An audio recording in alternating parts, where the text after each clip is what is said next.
जनसंख्या नियंत्रण पर दिए आपत्तिजनक बयान पर बिहार के मुख्यमंत्री नीतीश कुमार की मुश्किलें कम नहीं हो रही हैं। बीजेपी नीतीश कुमार के खिलाफ लगातार हमलावर है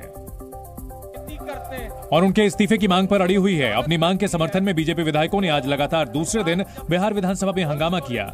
इस दौरान विधानसभा अध्यक्ष की चेतावनी का भी बीजेपी विधायकों पर कोई असर नहीं हुआ। जो लोग कुर्सी पीट रहे हैं, आप सारी का सरकारी संपत्ति को बर्बाद कर रहे हैं। आपके ऊपर हम नियमानुसार कार्रवाई निश्चित करेंगे। इन लोगों का नाम नोट कीजिए। बीजेपी विधायकों का हंगामा नहीं थमा तो स्पीकर को सदन की कार्यवाही स्थगित करनी पड़ी। अब सभा की कार्यवाही 2 बजे दिन के लिए स्थगित की जाती है। बीजेपी विधायकों ने नीतीश कुमार के इस्तीफा देने तक सदन की कार्यवाही न चलने देने की भी चेतावनी दी। जब तक इस्तीफा नहीं देंगे तब तक आगे कार्रवाई नहीं चलेगी। बीजेपी विधायकों ने विधानसभा के भीतर ही नहीं बल्कि सदन की कार्रवाई शुरू होने से पहले भी प्रदर्शन किया। इस दौरान हाथों में पोस्टर लिए बीजेपी विधायकों ने जोरदार नारेबाजी की और मुख्यमंत्री नीतीश कुमार के इस्तीफे की मांग की।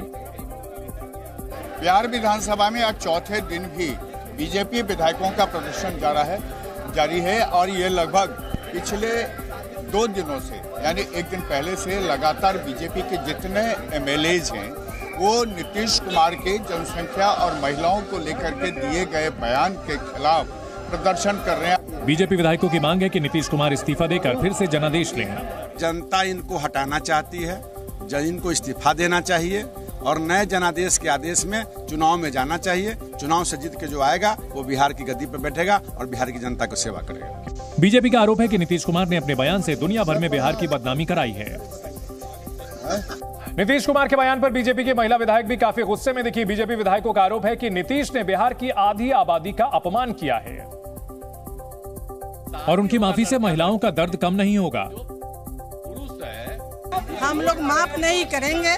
क्या मुख्यमंत्री जी जो बयानबाजी किए हैं, महिला पर अत्याचार दुर्व्यवहार बात किए हैं, क्या वापस वो दे देंगे? वापस इज्जत प्रतिष्ठा बच जाएगा उनके माफी मांगने से? नहीं, वो इस्तीफा दे। हालांकि नीतीश की सरकार में सहयोगी आरजेडी ने कहा कि माफी के बाद इस मामले को खत्म कर देना चाहिए। जब कभी किसी से गलती कुछ हो जाती है या गलती मान लेता है तो हर व्यक्ति उसको माफ करता है। तो ये नहीं मानेंगे तो क्या हम लोग तो सदन चलाएंगे? आरजेडी विधायक ने आरोप लगाया कि बीजेपी को लोकतंत्र पर भरोसा नहीं है। बिहार विधानसभा में आज आरक्षण संशोधन विधेयक पास कर दिया गया। बिल में SC, ST और OBC के लिए आरक्षण को बढ़ाकर 65% करने का प्रस्ताव है,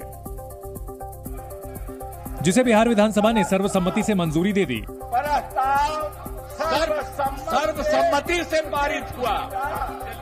प्रस्ताव सर्वसम्मत से स्वीकृत हुआ। इससे पहले वित्त मंत्री विजय कुमार चौधरी ने विधानसभा में बिल पेश किया। महोदय, प्रश्न यह है कि बिहार पदों एवं सेवाओं की रिक्तियों में आरक्षण अनुसूचित जातियों, अनुसूचित जनजातियों एवं अन्य पिछड़े वर्गों के लिए संशोधन विधेयक 2023 स्वीकृत हो। बहस के दौरान बीजेपी के विधायक नंदकिशोर यादव ने दावा किया कि उनकी पार्टी हमेशा से समाज के कमजोर वर्गों के साथ रही है। भले ये प्रस्ताव आज जो हमारे विपक्ष में बैठे उनकी ओर से आया होगा, लेकिन चूंकि ये प्रस्ताव समाज के हित में है, पिछड़े वर्ग के हित में है, दलित के हित में है, शेड्यूल्ड कास्ट के हित में है, इसलिए भारतीय जनता पार्टी इस प्रस्ताव का पूरा समर्थन करती है, सर्वसम्मति समर्थन करती है। बिल पर चर्चा के दौरान मुख्यमंत्री नीतीश कुमार ने कहा कि सभी दलों की सहमति से जाति आधारित गणना करवाई गई। उन्होंने कहा कि हम लोग केंद्र सरकार के पास भी गए थे, लेकिन केंद्र सरकार ने टाल दिया था, जिसके बाद बिहार सरकार ने जाति आधारित जनगणना करवाई और इसके आधार पर आरक्षण बढ़ाने का फैसला लिया गया। नीतीश ने मांग की कि केंद्र सरकार भी आरक्षण का दायरा बढ़ाए। हम यही आग्रह करेंगे कि केंद्र सरकार भी इसका जाति आधारित जनगणना करा ले और उसके बाद और भी जो जरूरत पड़े तो 50 की जगह पर हम लोग बिहार में कर रहे हैं 65 और उधर 10 है, तो अगर जरूरत पड़े तो इसको और बढ़ाने की आवश्यकता हो तो बड़ी खुशी की बात होगी। नीतीश कुमार ने सदन में बिहार को विशेष राज्य का दर्जा देने की मांग भी केंद्र सरकार से की। बिहार विधानसभा में आरक्षण का कोटा बढ़ाने वाले बिल पर बहस के दौरान सीएम नीतीश कुमार और पूर्व मुख्यमंत्री जीतन राम मांझी के बीच जमकर नोकझोंक हुई। इस दौरान नीतीश कुमार अपना आपा खो बैठे। दरअसल पूर्व मुख्यमंत्री जीतन राम मांझी ने जाति आधारित जनगणना और आरक्षण पर सरकार की मंशा पर सवाल उठा दिया। कौन नहीं चाहेगा कि बढ़े, लेकिन धरातल पर क्या है इसके बारे में भी कोई मैकेनिज्म डेवलप करना चाहिए, जो सरकार आज तक मैकेनिज्म डेवलप नहीं किया है। तो इससे कोई फायदा नहीं होने वाला है। इतना सुनते ही नीतीश भड़क गए और मांझी को मुख्यमंत्री बनाने के अपने फैसले को भूल बताने लगे। इनको कुछ आइडिया है? ये तो मेरी गलती है कि इस आदमी को हमने बना दिया था मुख्यमंत्री। नहीं ठीक है, ये कोई सेंस नहीं है इसको, ऐसे ही बोलते रहता है, कोई मतलब नहीं है। इस दौरान पास बैठे वित्त मंत्री विजय कुमार चौधरी लगातार नीतीश को शांत कराने की कोशिश करते रहे, लेकिन वो शांत नहीं हुए। कहता रहता है कि ये भी मुख्यमंत्री। नीतीश के बयान पर विपक्ष ने भारी हंगामा किया। इसके बाद भी नीतीश आक्रामक अंदाज में अपनी बात रखते रहे। नीतीश ने कहा कि मांझी को मुख्यमंत्री बनाने के 2 महीने बाद ही उनकी अपनी पार्टी के लोग सवाल उठाने लगे थे और पार्टी के लोगों ने ही उन्हें फिर से मुख्यमंत्री बनने के लिए बाध्य किया। नीतीश इतने पर ही नहीं रुके और बोला कि उनकी मूर्खता से मांझी मुख्यमंत्री बने। कहता रहता है कि ये भी मुख्यमंत्री थे। अरे क्या मुख्यमंत्री था? ये तो मेरी मूर्खता से मुख्यमंत्री बना। आप ऊपर वाला भी जान लो।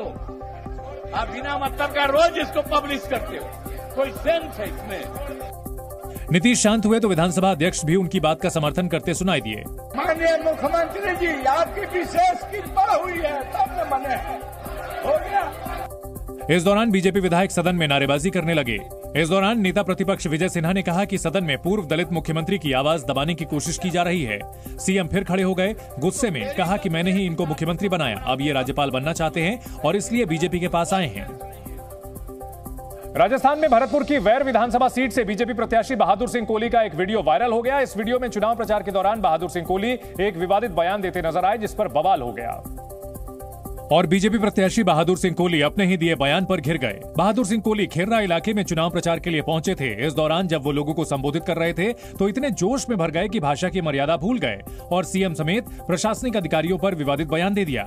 मेरे कलेक्टरों को पीटो है, एसपी को पीटो है, थानेदारों को पीटो है, वीडियो चलाई, मुख्यमंत्री को पीटो है। बहादुर सिंह कोहली पर यह भी आरोप है कि उन्होंने इस दौरान जाति सूचक शब्दों का इस्तेमाल किया और जाटव समाज के लिए अपशब्द बोले।